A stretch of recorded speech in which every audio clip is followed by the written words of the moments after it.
Trump की धमकी पर ईरान ने छोड़े वो हथियार जिससे सबसे ज्यादा डरता अमेरिका। जी हां, मुआहदा ठंडे बस्ते में गया। ये पूरी तफसील इस हवाले से आपको इस वीडियो के जरिए देंगे। जब अमेरिका ने ईरान पर हमला किया तो उसका मकसद ईरान को जौहरी हथियारों की तैयारी से रोकना था। ताहम अब ये मामला स्ट्रेट ऑफ हॉर्मुज पर जाकर फंस गया है। इसके अलावा तेहरान ने एक बार फिर अमेरिका को खबरदार कर दिया है कि वो जौहरी हथियारों की तैयारी के करीब है, जिससे डोनाल्ड ट्रंप को झिंझोड़ा जा रहा है। अमेरिका को खासा नुकसान उठाना पड़ा है और अब ईरान का ये इकदाम उसे एक नया दर्द सर दे रहा है। अमेरिका और ईरान के दरमियान जारी कशीदगी और तनाज़े के दरमियान सूरत-ए-हाल इंतहाई संगीन है।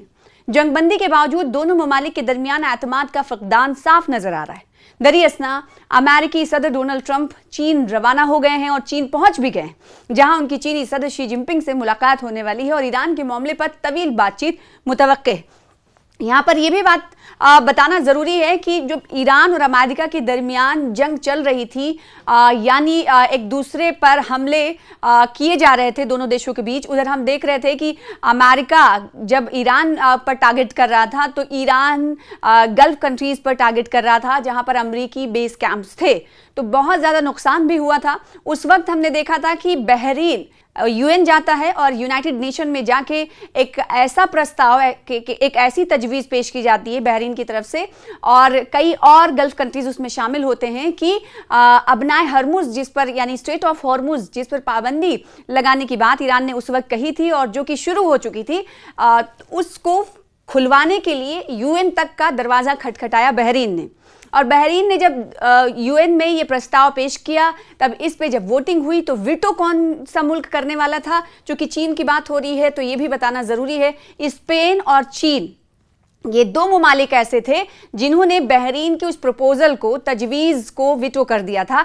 यानी बहरीन के साथ साथ कई और ममालिक मिलकर ये चाहते थे कि ये तमाम मुल्क हामी भरें और स्टेट ऑफ हॉर्मुज में जो इस वक्त माहौल है या फिर रोक लगाई गई है ईरान की तरफ से, उसे खुलवाया जाए। यानी इस जलडमरू रास्ते को खुलवाने की बात के हवाले से प्रपोजल रखा गया था, जिस पर चीन और स्पेन की तरफ से वीटो कर दिया गया था। तो उस वक्त ये बात आया हो गई थी, साफ हो गई थी कि चीन का हाथ कहीं ना कहीं पुश्तपनाही, या कहें तो पुश्तपनाही थी ईरान के साथ, ईरान को चीन की। तो अब कहीं ना कहीं डोनाल्ड ट्रंप ये साधने की कोशिश कर रहे हैं, चीन गए हुए हैं, वहां पर बातचीत की जाएगी। अब ईरान के हवाले से क्या कुछ बातचीत होगी ये देखना लाजमी होगा, लेकिन तवील बातचीत मुतवक्के है, ये कहना गलत नहीं। ताहम ट्रंप ने कहा कि उनके दौरे का बुनियादी मरकज तिजारत होगा। ट्रंप ने चीन का दौरा करने से पहले कहा कि कारोबार, तिजारत के हवाले से ये दौरा बहुत अहम है। अमेरिकी हुकाम के मुताबिक ईरान के खिलाफ जंग में अब तक अमेरिका को तकरीबन 29 अरब डॉलर का नुकसान हो चुका है। ये तादाद 2 हफ्ते कबल पेंटागन की तरफ से कांग्रेस को पेश किए गए 25 बिलियन डॉलर के तखमीने से ज़्यादा है। बढ़ते हुए अखराजात और मुसलसल तनाव ने अमेरिका के अंदर भी तशवीश को जन्म दिया है। सदर ट्रंप ने हाल ही में कहा था कि ईरान के साथ जंगबंदी इंतहाई नाजुक हालत में है।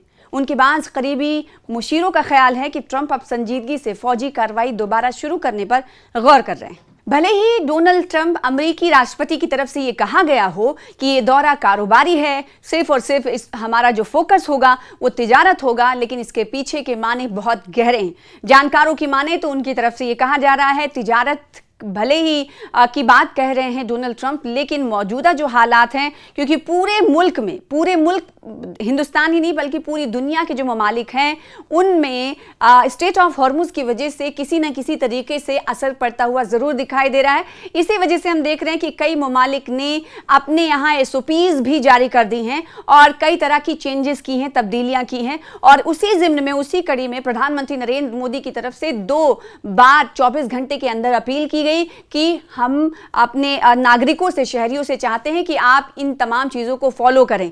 फिर उस वक्त ये विपक्षी दलों की तरफ से कहा गया कि हमने कदम उठाने में देरी कर दी है, यानी केंद्र सरकार पर निशाना साधा गया, क्योंकि जो दूसरे दिगर ममालिक हैं उन वहाँ पर कई तरह की पाबंदियाँ नाफिज कर दी गई हैं। कहीं वीक डेज जो है वो ज़्यादा कर दिए गए हैं, सिर्फ और सिर्फ वर्किंग डेज 4 दिनों तक एक हफ्ते में रखा गया है। कहीं पर AC के टेम्परेचर के हवाले से तब्दीलियाँ नाफिज की गई हैं, तो कहीं ऑड इवन का फॉर्मूला नाफिज कर दिया गया है।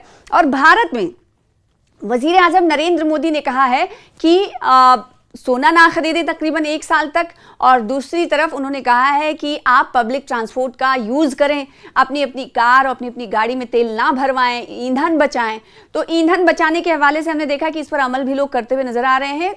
लोग की अगर मंत्रियों की बात करें तो उनकी तरफ से पीएम मोदी की अपील का असर दिखाई दे रहा है। अब इन सब के पीछे की वजह क्या है? आखिर ये तमाम चीज़ें तो पूरी दुनिया में हो रही हैं, इसके पीछे की वजह ये है कि स्ट्रेट ऑफ हॉर्मुज बंद है, वहाँ से जो कारोबारी शिप्स हैं वो निकल नहीं पा रही हैं। अगर निकल भी रही हैं, एक तो डर के मारे कोई शिप्स इस वक्त वहाँ से निकल नहीं रही हैं, अगर निकल भी रही हैं टोल टैक्स दे के ईरान की, तो आगे चलकर जो यूएस की नेवी है उसने ब्लॉकेट कर रखा है, उसे नहीं खोला गया है। तो अब दोनों ममालिक के बीच कहीं ना कहीं जो हथियार और हमने देखा था कि मिसाइल्स अटैक और कई सारे सुपरसोनिक मिसाइल्स का इस्तेमाल किया गया था, इजराइल के आयरन डोम को तोड़ने की कोशिश की गई थी।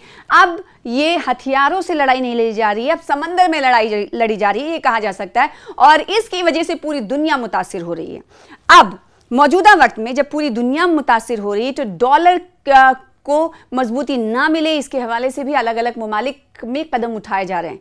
और डोनाल्ड ट्रंप, अब देखना होगा कि जो सरपरस्ती चीन, ईरान की सरपरस्ती या फिर पुश्तपनाही करने वाला चीन जब डोनाल्ड ट्रंप से मिल रहा है, मुलाकात कर रहा है, तो देखना होगा कि डोनाल्ड ट्रंप की तरफ से क्या कुछ कहा जाता है दोनों ममालिक के दरमियान जंग को लेकर, क्योंकि सीज फायर नाफिज है। और सीज फायर नाफिज होने के हवाले से पिछले दिनों आपने देखा था कि 14 सूत्रीय शर्त जो रखी गई थी ईरान की तरफ से, उस पर डोनाल्ड ट्रंप की तरफ से कहा गया था कि इस पर अमल करना या फिर इसको मानना बहुत ज़्यादा कठिन है, ये ऐसा नहीं हो सकता। और दूसरी तरफ हमने ये देखा कि ईरान उसके बाद ईरान ये कहता हुआ नजर आया कि जब डोनाल्ड ट्रंप ये कह रहे हैं कि इस पर हम अमल नहीं कर सकते, ये हमारे लिए अस्वीकार है, तो ईरान ने धमकी दी कि हम अब भी तैयार हैं और पहले से ज्यादा मजबूती के साथ तैयार हैं, अगर हमला होगा तो जवाब दोहरे तरीके से दिया जाएगा। अब आपको बताते हैं आखिर में कि ईरान जंग में अब तक हुआ क्या है। उधर अमेरिका में जंग के माशी असरात आम लोगों पर भी महसूस होने लगे। अमेरिकी महकमे तवानाई ने पेट्रोल की कीमतों का एक नया तखमीना जारी किया है, जिसमें कहा गया है कि इस साल ईंधन की औसत कीमत $3.88 फी गैलन तक पहुंच सकती है, जो कि गुज़िश्ता माह $3.70 थी। ट्रंप से जब बढ़ती हुई महंगाई और आवाम की मुश्किलात, माशी मुश्किलात के बारे में पूछा गया तो उन्होंने कहा कि मुझे अमरीकियों की माशी सूरत-ए-हाल की कोई परवाह नहीं। अब सुनिए, आप इससे अंदाजा लगाइए कि वो राष्ट्रपति, वो प्रेसिडेंट जो ये कह रहा हो कि अवाम अगर महंगाई से जूझ रहे हैं तो हमें उनकी कोई परवाह नहीं है। तो इस बयान से कहीं ना कहीं तहलका मचता हुआ दिखाई दे रहा है। ना सिर्फ तहलका बल्कि अमेरिका में उन्हें तनकीद भी की जा रही है, आड़े हाथों लिया जा रहा है। दूसरी जानिब ईरान ने अमेरिका इसराइल पर शदीद हमले किए। ईरानी वज़ारत ख़ारजा के तर्जुमान इस्माइल बकाई ने कहा है कि तनाज़ा एक काबिल फ़ख्र कौम और झूठ फैलाने वालों के दरमियान जंग है। उन्होंने अमेरिका और इसराइल पर जंग के जवाब के लिए झूठी वजूहात गढ़ने का इल्ज़ाम लगाया। इसके अलावा अमेरिकी धमकियों के बाद ईरान ने कहा कि वो यूरेनियम की अफजुदगी को 90% तक बढ़ा देगा। अगर ईरान ऐसा करता है तो ये ट्रंप के ईरान पर हमले के मंसूबों को नाकाम बना देगा।